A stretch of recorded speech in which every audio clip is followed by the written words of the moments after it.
ailə odur ki, ailə qurursansa, ailə qurduqdan sonra artıq mən anlayışını itirirsən, sən anlayışını itirsən, biz anlayışına keçir. Bu demək deyil ki, tərəflər bir-birindən, yəni özəl həyatlarından, şəxsi həyatlarından, öz mənliklərindən, şəxsiyyətindən imtina eləsin. Xeyr, yenə də mən olaraq, sən olaraq mövcudsan. Amma ailə deyə sosial bir institutu qurursansa, artıq məni və səni ikinci plana atıb, bizi öz plana çıxarmalısan. Ailə biz deyə bir anlayışdan formalaşır. Əgər ailə daxilində mən, ailə daxilində sən, yəni mən və sən çəkişməsi olacaqsa, o ailədən ailə olmaz. Ailə biz anlayışı ətrafında möhkəm olar. Ailədə bizim üstünlüklərimiz düşünülməlidir. Ailədə bizim qazanclarımız, bizim gələcəyimiz, bizim möhkəmliyimiz. Ümumilikdə ailə demək biz deməkdir. Əgər mənim pulum sənin pulun, mənim işim sənin işin, mənim imtiyazım sənin imtiyazın, mənim hüququm sənin hüququn deyə bir anlayışdan, anlaşmadan, bir müqavilədən söhbət gedirsə, o artıq ailə deyil. O artıq hər hansı bir şirkətin qurulması kimi bir şeydir. Yəni ailə anlayışında bizi önə çəkə bilmirsinizsə, heç evlənməyin. Elə subay olaraq davam eləyin həyatınıza. Evlənirlər, mənim hüquqlarım budur, sənin hüquqların budur. Mənim həyatım budur, sənin həyatın budur. Sən mənim həyatıma qarışma, mən sənin həyatına qarışma. Ailə elə qarşılıqlı anlaşmadır. Ailə qarşılıqlı bir-birinin həyatı ilə bağlı məlumatlı olmaqdır. Mən həyat yoldaşımın hara gedib, hara gəlməyindən məlumatlı olmayacamsa, mənim hara gedib, hara gəlməyimdən həyat yoldaşımın xəbəri olmayacaqsa, biz ailə deyilik ki, biz iş yoldaşı kimi bir şey oluruq onda.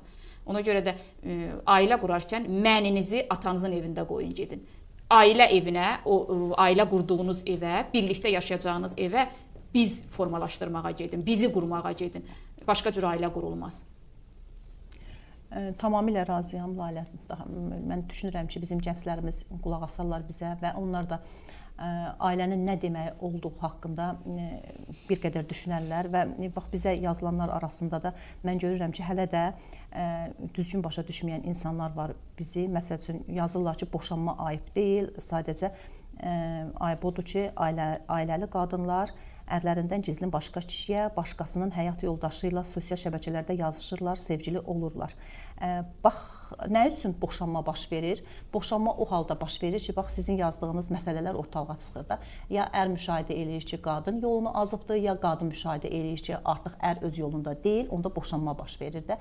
Biz boşanmalara o halda pis deyirik ki, normal, düzələ biləcək, yəni maddi ehtiyac ucbatından dağılmayan ailələrdən burada söhbət gedir. Yoxsa kimsə kimi aldadırsa, kimsə kimə xəyanət eləyirsə və bunları da müəyyən vaxt hardasa yumuşaq formasında hələ başlanğıcda bağışlamaq olar. Lakin bu hal dərinləşibdirsə, onu bağışlamaq olmaz ki, sən xəyanət eləyəsən və mən bilə-bilə ki, sən xəyanət eləyirsən, bu xəyanətdə davam eləyəsən, bu halı bağışlamaq olmaz.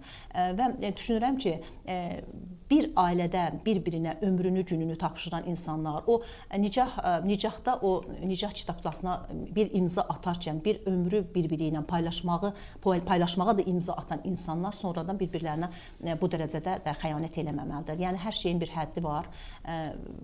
Elə bir səviyyədə olmalıdır ki, hər şey qarşılıqlı şəkildə insanlar bir-birini başa düşməlidir ailədə.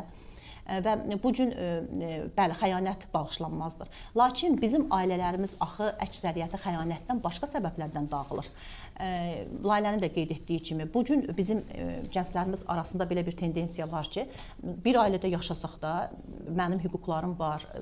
Bəli, hər kəsin hüququ olmalıdır. Bir ailədə yaşayanda da hər kəsin ərin öz hüququ olmalıdır, qadının öz hüququ olmalıdır. Lakin mən bir məsələyə toxunmaq istəyirəm ki, əvvəllər qızlar özləri üçün bir oğlan seçəndə, həyat qurmaq üçün bir insan seçəndə, bax bizim dövrümüzdə də, yəni mən düşünürəm ki, insan cəmiyyəti olaraqsa davam edirsə, bu belə də olmalıdır.